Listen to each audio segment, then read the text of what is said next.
Hey everybody, my name is Sean Ridgway, aka the Useless Talent Guy. Thank you so much for checking out this channel, and in this video, I'm going to show you how to do a cool trick with marked cards.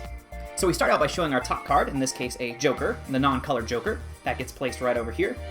And now we introduce the second card, in this case the colored Joker, which also gets dealt down right next to the other. And have you call stop. So they call stop, stop, right here. Let's look at the card that you cut to. Got that memorized? You can see that card goes about halfway down.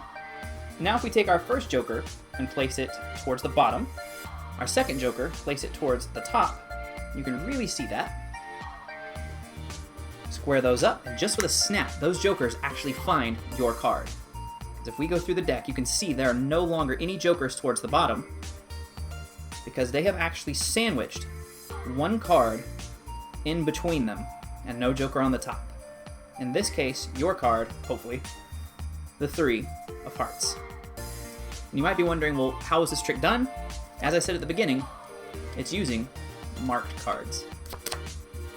Alright, so now you have seen the trick, but before we break it down, just to let you know, I try to do weekly uploads, and the tutorials are only going to get better. So if this is something that interests you, please like, comment, and subscribe. So this trick is called Undercover. It was day 75, I believe, of the day's project. Is this going to break any records or shatter realities? Probably not. This was a trick that I created back when I was probably 13 or 14 years old. This was one of my first ever creations. So without further ado, let's break it down. For this trick, the only setup, the only thing that you're gonna need are 2 Jokers or any 2 cards from an odd back, from an indifferent back. These are just from a random green deck I had laying around. And then, of course, you want to have a contrasting straight deck. Here's your setup. Couldn't be easier. One of your Jokers, doesn't matter which one, is going to hang out on the bottom, on the face of the deck. Second Joker is going to be placed third from the top. So it's going to be the Joker and then 2 cards on top of that as cover. And if you have a specific card in mind that you would like to force, whatever your force card is going to be, is actually going to be second from the top. So the card that is directly on top and covering that odd back Joker. So once you're set up, position check. You have an X card, your force card, the Joker, then you have the rest of the deck, and on the bottom, your other Joker. So from here, I like to start out by getting a break on 3 cards. This is probably going to be easier for you, given the fact that this is an odd card, so it will naturally break from a deck that it doesn't belong to. But if not, I always just opt for a pinky pull down, or if you want to, before you approach whoever you're going to do this to, you can just riffle off the back until you get a break under the top 3 cards. Just to reiterate, a break is when you just push your pinky in there. So the first thing we're going to do, your first move, if you will, is going to be a triple lift. And it's exactly what the name implies. You're going to lift off 3 cards while pretending it's only 1. This hand comes over. Fingers are going to reach into that break, hence why you have your pinky there. Your thumb is going to pinch on top.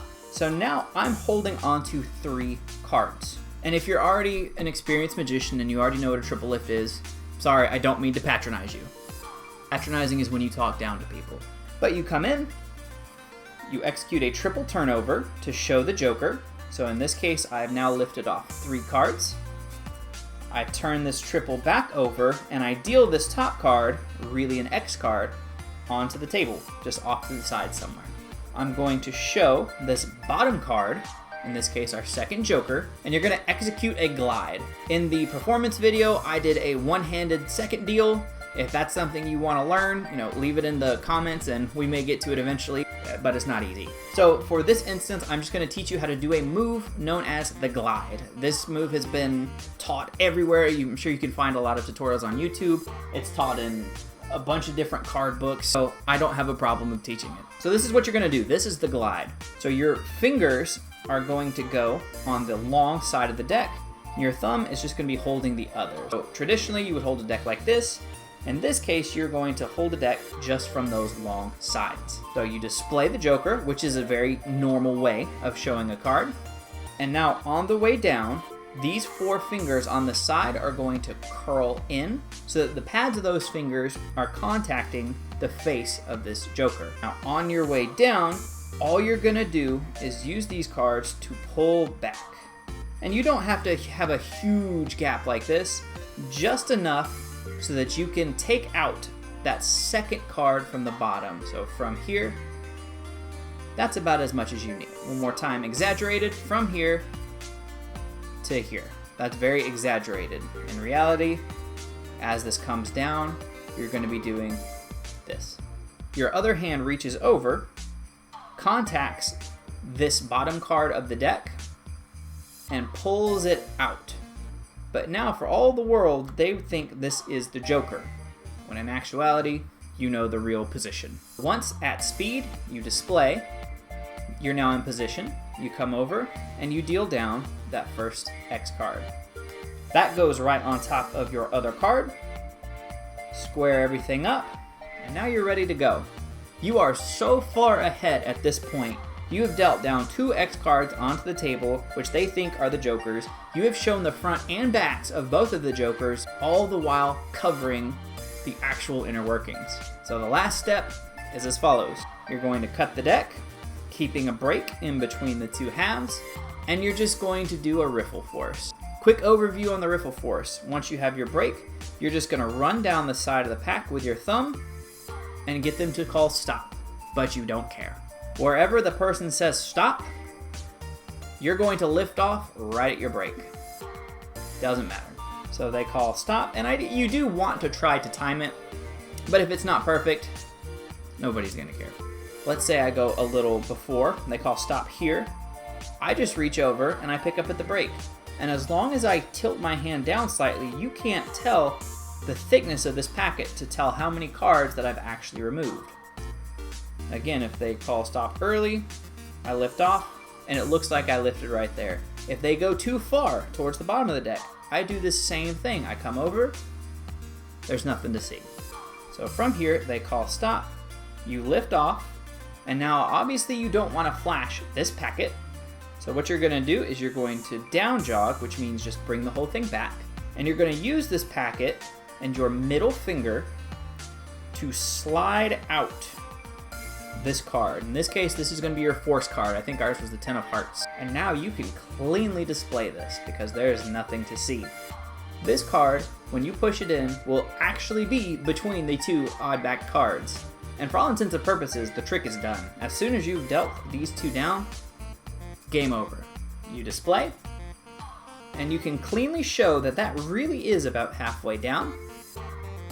If you have a table, square that up. Also, to note, this can be done in the hands. If you have the spectator hold out their hand, you can deal these cards into their hand and do this completely in yours. So you push that in, you take the first one, you put it a handful of cards down from the bottom, take your other one, put in a handful of cards down from the top, just that it's very obvious that those are nowhere near their selection. These get pushed in, and just with a snap, or whatever magic thing that you want to do, the deck is turned face up, and you spread through to show the mini miracle. Don't spread this way. I know we have a tendency to do that in a lot of tricks. Okay trick, not the best. So make sure we turn the cards face up and spread. And I like to call attention to the fact that there is no longer a Joker in the bottom part of the deck.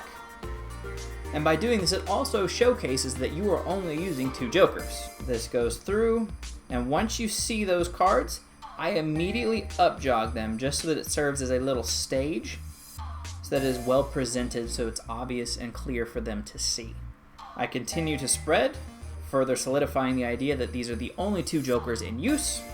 This packet is removed, and now just as an afterthought, just casually, this hand comes down and ribbon spreads the deck. To an audience, it's just a symbol of fairness. For you, it is to reinforce the fact that these cards are different than those Jokers. There's your magic moment number 1, that the Jokers have managed to find your card. You can display, and then you ask them something along the lines of, well, I'm surprised you didn't see how it worked, or did you see how it worked? Something to that effect. And then for the big kicker, you can show that these are odd-backed cards, and that everything can be totally examined. So that was Undercover. I really hope you enjoyed it. It's a super fun, quick, cute little trick that you can do anytime, anywhere. The reset takes a few seconds, and then you're ready to go again. So, as always, please like, comment, and subscribe, and I will see you guys in the next video.